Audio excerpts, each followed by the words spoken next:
네, 감사합니다. 우리 샬롬 찬양대 위해서 우리 더 잘하라는 격려의 박수와 감사하다라는 격려의 박수 할까요? 네. 네, 하나님께 영광을 돌리는 우리 샬롬 찬양대 되시기를 바랍니다. 우리 옆에 계신 분과 함께 인사해 보겠습니다. 옆에 계신 분과 당신은 천사보다 아름다우십니다. 그렇게 인사해 볼까요? 예.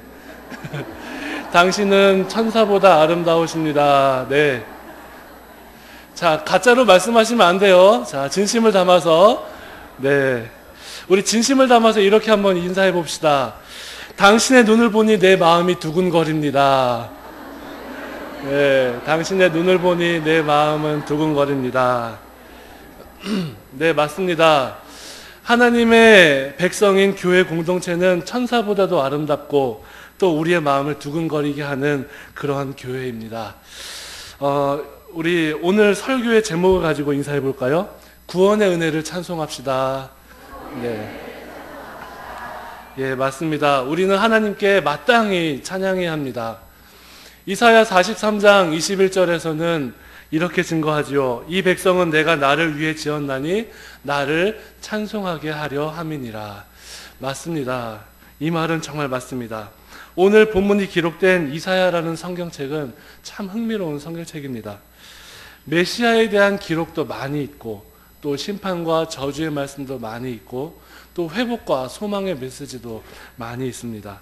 그런데 저는 이사야 말씀을 볼 때마다 이 얼굴이 화끈거리는 경험을 한 적이 있습니다. 그 기억이 떠오릅니다. 한 3년, 4년쯤 됐을 것 같은데요. 13년쯤 됐을 것 같습니다. 제가 한 수요 예배에서 말씀 봉독하는 순서를 맡았었는데 그때 그 말씀 본문이 이사야 14장의 말씀이었습니다. 그 몇 절부터 몇 절까지는 기억이 안 나는데 14는 확실히 기억이 납니다. 그런데 주보에 약자로 14라고 읽어 나와서 제가 자신 있게 사도행전 14장을 읽었던 기억이 있습니다. 여러분, 그 사도행전은 행이고요. 약자로 할 때. 그리고 이사야는 사입니다. 이거 헷갈리시면 안 됩니다. 저는 이사야 말씀을 볼 때마다 그 생각이 떠오르는데요. 여러분, 성경이 총 몇 권이지요? 예, 66권입니다. 구약 몇 권입니까? 39권. 그래서 39, 27 해서 신약은 27권입니다. 그런데 이 이사야라는 책이 몇 권입니까? 몇 장까지 있습니까? 예, 66장까지 있습니다. 근데 이사야라는 책을 신학적으로 나눌 때 전반부를 몇 장까지 나눌까요? 아까 제가 말씀드렸죠. 예, 힌트를 눈치 빠르신 분들은 다 아는데, 예, 전반부를 39장까지 나눕니다. 후반부는 이제 27장 이렇게 구성되어 있습니다. 무슨 관계가 있는 거 아닌가 이렇게 생각하시면 안 돼요. 별 관계 없을 것 같아요. 제가 봐도. 그렇게 흥미로운 책입니다. 어렵게만 생각하지 마시고 이 여름에 더울 때에 그늘 좋으신 데 가서 이사야 말씀을 묵상하시는 우리 보광중앙교회가 되었으면 좋겠습니다. 네, 이사야 내용을 나눌 때에 그 전반부, 또 특별히 전반부 가운데서도 1장부터 12장까지를 한 묶음으로 분류를 합니다. 1장부터 12장까지의 말씀에는 우시야 왕과 또 아하스 왕에 대한 심판과 또 경고의 메시지, 또 소망의 메시지, 또 아수르를 통한 심판이 있을 것이다. 그렇지만 회복할 것이다. 이 메시지들이 반복해서 나옵니다. 열왕기 하에서는 오늘 성경의 배경이 되는 아하스 왕을 이렇게 묘사를 합니다. 열왕기 하 16장 2절에서 4절까지의 말씀을 제가 읽어드리겠습니다. 이사야 말씀의 배경입니다. 아하스가 왕이 될 때에 나이가 20세라. 예루살렘에서 16년간 다스렸으나 그의 조상 다윗과 같지 아니하여 그의 하나님 여호와께서 보시기에 정직히 행하지 아니하고 이스라엘의 여러 왕의 길로 행하여 또 여호와께서 이스라엘 자손 앞에서 쫓아내신 이방 사람의 가증한 일을 따라 자기 아들을 불 가운데로 지나가게 하며 또 산당들과 작은 산 위와 모든 푸른 나무 아래에서 제사를 드리며 분향하였더라. 다윗과 같지 않다. 또 여호와께서 보시기에 정직하지 못한 왕이 다스렸다. 자신의 아들을 불 가운데로 지나가게 하는 행위, 마치 자극적인 종교 행위를 해야만 이루어질 것 같다라는 그러한 마음을 가지고 있었던 그러한 사람입니다.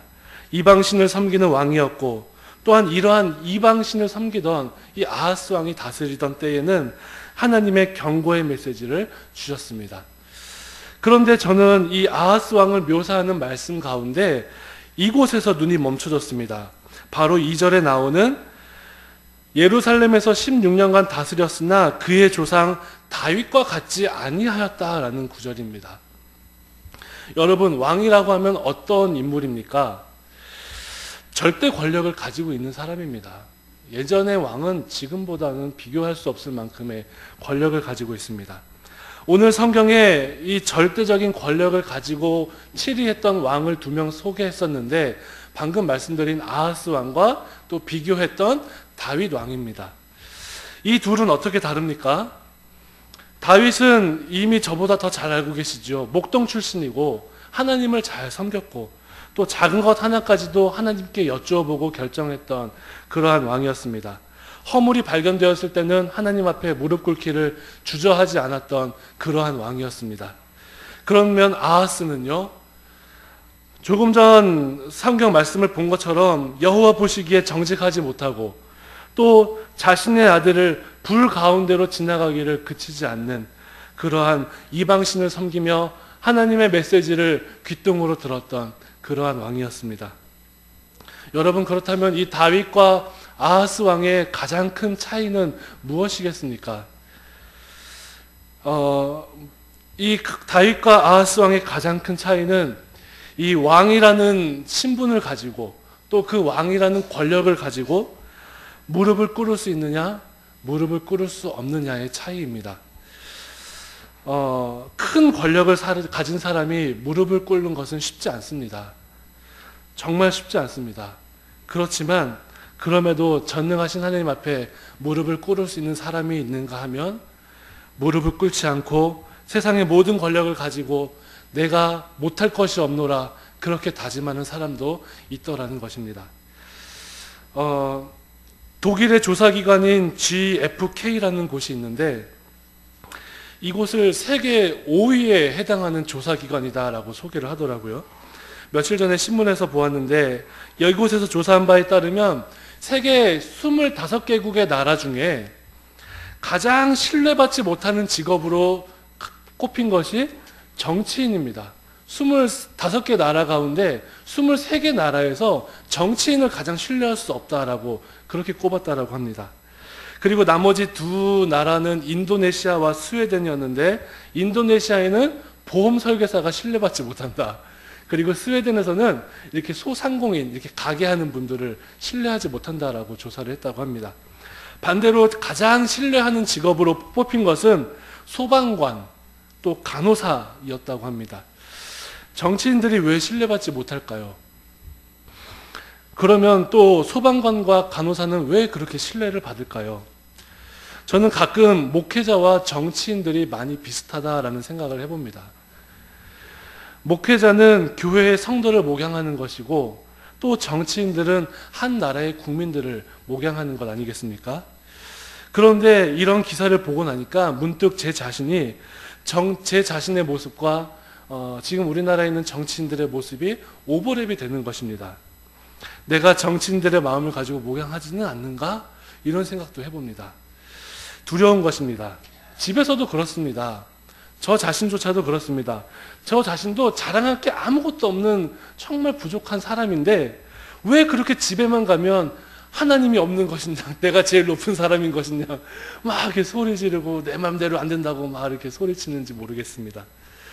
그래서 제 자신을 바라보면서도 이러면 안 되겠구나 이렇게 회개도 하려 했습니다. 여러분은 어떠십니까? 여러분은 여러분의 직장에서 혹은 가정에서 사람들에게 무릎을 꿇고 신뢰감을 주시는 분이십니까? 아니면 내 마음대로 하지 않으면 이거는 용서할 수 없어, 내 뜻대로 모든 것이 돼야 돼 라고 생각하시는 분들이십니까? 세상의 모든 권력을 가졌기에 고개를 꼿꼿이 들고 있는 왕이 있는가 하면 그때에도 겸손함으로 하나님 앞에 무릎 꿇을 수 있는 왕도 있습니다. 나보다 더 크신 분이 있다는 것을 깨닫고 하나님 앞에 무릎 꿇는 아버지들, 무릎 꿇는 어머님들이 되시기를 바랍니다.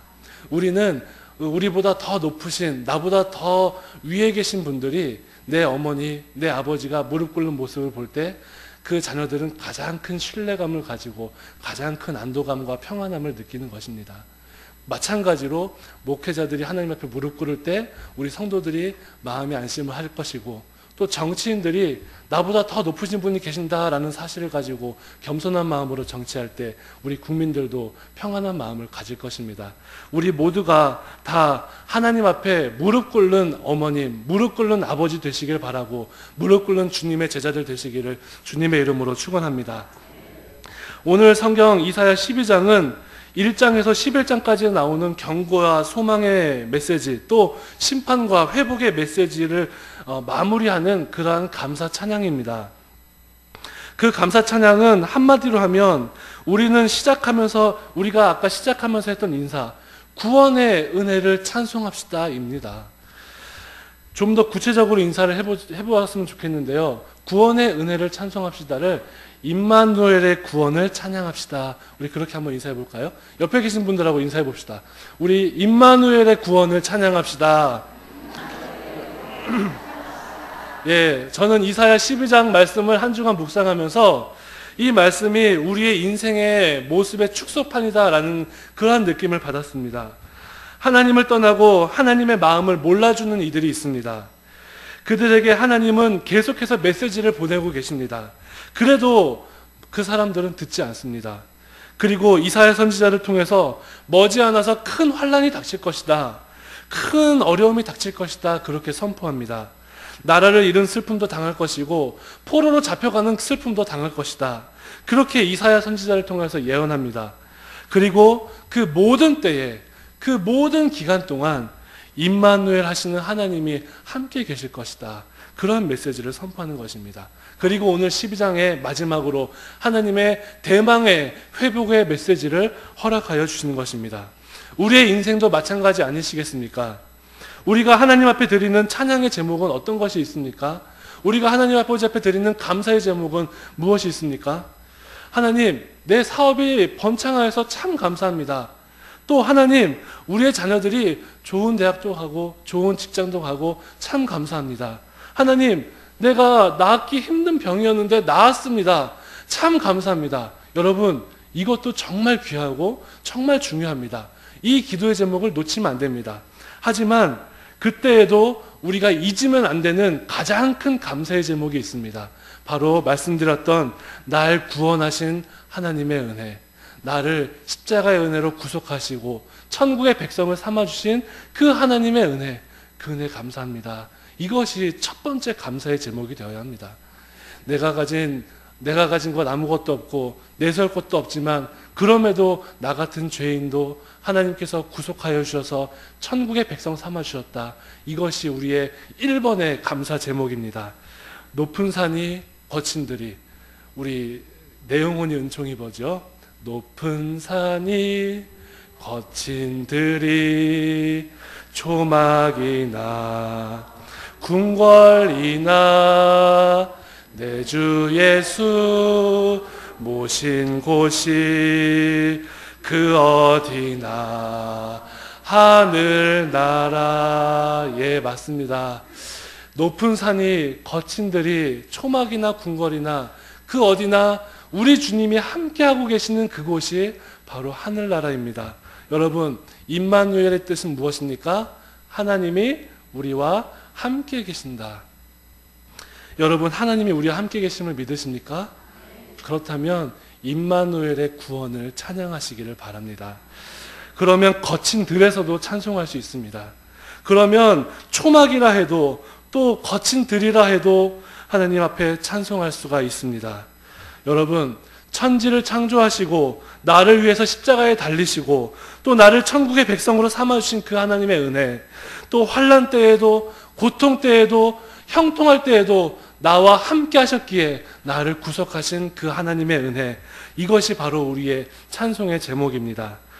우리 오늘 성경 말씀 이사야 12장 1절 말씀을 다 같이 한번 읽어보겠습니다. 시작.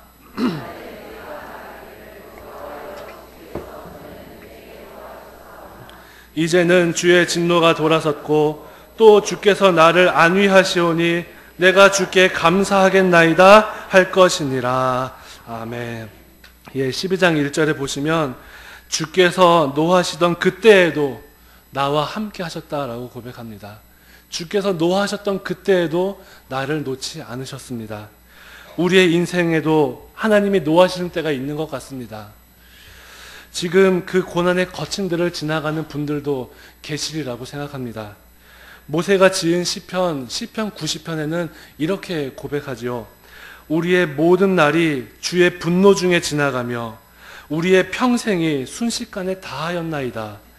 우리의 연수가 70이요 강건하면 80이라도 그 연수의 자랑은 수고와 슬픔뿐이요 신속히 가니 우리가 날아가니이다. 시편 90편이 우리에게 주는 메시지가 무엇입니까? 우리의 삶이 수고와 슬픔뿐이라. 우리의 삶이 수고와 슬픔으로 가득한 것처럼 보인다. 그렇게 말하지 않습니까? 많은 분들을 만나다 보면 경제적으로 어려운 분들은 그분 나름대로의 고통이 있고요. 또 경제적으로 부유하다라고 생각하는 분들도 그분 나름대로의 고통과 수고가 있습니다. 또 그런가 하면 연세 드신 분들도 마찬가지고 젊은이들이라고 해서 고민이 없고 고통이 없는 것은 아니었습니다. 질병으로 인해서 어려움을 당하는 분들, 또 건강하다고 해서 그 어려움이 그친 것도 아니었습니다. 정말로 우리가 아무리 강건하더라도 우리의 인생은 모세의 고백과 같이 수고와 슬픔으로 가득한 것처럼 보입니다. 그래서 우리가 하나님 붙들어야 하는데, 그런데 시편 90편은 그렇게 탄식하고 끝나는 시편이 아닙니다. 11절과 12절에는 이렇게 이야기를 합니다. 누가 주의 노여움의 능력을 알며 누가 주의 진노의 두려움을 알리까? 우리에게 우리 날 계수함을 가르치사 지혜로운 마음을 얻게 하소서. 고난 가운데에도 지혜로운 마음을 얻게 해달라는 간절한 기도로 시편 90편은 마무리를 합니다. 하나님을 알게 해달라고 하는 그 간절한 외침입니다. 광야 가운데에서 죽을 뻔한 위기를 수없이 넘겼던 그 모세가 이 인생의 두려움 가운데에 우리가 구할 것은 수고와 탄식과 푸념하는 마음이 아니라 지혜로운 마음을 구해야 한다. 하나님의 뜻을 헤아릴 수 있는 지혜로움을 달라고 기도하는 것입니다. 지금 고난의 터널을 지나가고 있는 분이 있다면 오늘 주신 말씀을 기억하면서 임마누엘의 하나님, 환난 때에도 나를 기억하셨던 그 임마누엘의 하나님을 끝까지 붙드는, 그렇게 찬송하는 우리 보강중앙교회가 되었으면 좋겠습니다. 아직도 우리 교회에는 눈물 없이는 기도할 수 없는 분들이 많이 있습니다. 고난의 광야를 지나는 모든 주의 종이, 그 모든 주의 종의 입에서 이 임마누엘의 구원의 찬송을 하는 그러한 모습들을 상상해 봅니다. 오늘 음악교실 발표회가 있는 날인데요. 음악교실 발표회를 준비하면서 지난 한 주간 이렇게 기도했습니다. 하나님, 오늘 음악교실에 악기를 연주하는 우리 사랑하는 자녀들이 있을 것입니다. 하나님, 분명히 이 자녀들이 자라나면서 고난의 광야를 갈 때가 있고 힘듦과 환난의 터널을 지날 때가 있을 터인데, 그때에도 하나님을 찬양하고 연주했던 이 순간을 잊지 않게 해주시기를 원합니다.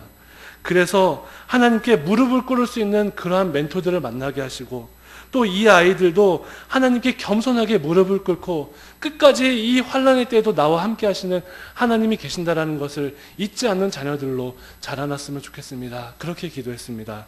우리 여기 계신 모든 분들도 우리 음악교실 아이들이 연주하고 하나님 앞에 찬양할 때에 그 기도를 함께 드리며 우리 연주를 드렸으면 좋겠습니다. 저는 5절 말씀을 가지고 오늘의 말씀에 마무리를 하고자 합니다. 우리 5절 말씀에 다 같이 읽어보겠습니다. 시작. 여호와를 찬송할 것은 극히 아름다운 일을 행하셨음이니 이를 온 땅에 알게 할지어다. 아멘. 여러분에게 주신 고난도 오늘 성경에서는 극히 아름다운 일이라고 선포합니다. 그것을 회복시키는 하나님의 은혜도 극히 아름다운 일이라고 선포합니다. 나에게 채찍을 주시고 회복과 구원의 은혜를 주시는 그 하나님을 찬양하시기를 바랍니다. 그런가 하면 또 한 가지, 우리에게 베푸셨던 그 은혜를 온 땅에 알게 할지어다 선포하는 우리 보강중앙교회가 되었으면 좋겠습니다. 우리를 환난에서 연단시키시고 또 끝없는 수렁일 것처럼 보이는 그곳에서 나를 세워주시는 그 하나님을 온 세상에 알게 하라는 하나님의 명령, 극히 아름다운 일을 찬송하는 것도 우리의 찬송이고 또 온 땅에 선포하며 복음을 증거하는 것도 우리의 찬송입니다. 찬양이 입술에서만 끝나기를 원치 않습니다. 우리가 드리는 이 찬송의 본질은 구원의 은혜의 찬양입니다. 우리의 삶에서도 찬양하시기를 바라고, 내가 기도하는 그곳에서도 찬양하시기를 바라고, 내가 일하는 그곳, 내가 생활하는 가정, 어느 곳에서라도 이 찬송의 고백을 잊지 않는 그러한 우리 보강중앙교회가 되시기를 주님의 이름으로 축원합니다. 기도하겠습니다. 거룩하신 하나님 아버지, 은혜를 감사드립니다. 이사야 선지자의 때에도 2014년을 살아가는 지금 우리의 때에도 고난과 환난 중에서 어려움과 핍박 가운데에서 내 삶 가운데 늘 함께 하시는 하나님, 지금도 극히 아름다운 일을 행하시는 그 하나님 앞에 늘 임마누엘의 구원을 찬송하는 우리 보강중앙교회 모든 주의 제자들 되게 은혜 베풀어 주시옵소서. 예수님의 이름으로 기도드리옵나이다. 아멘.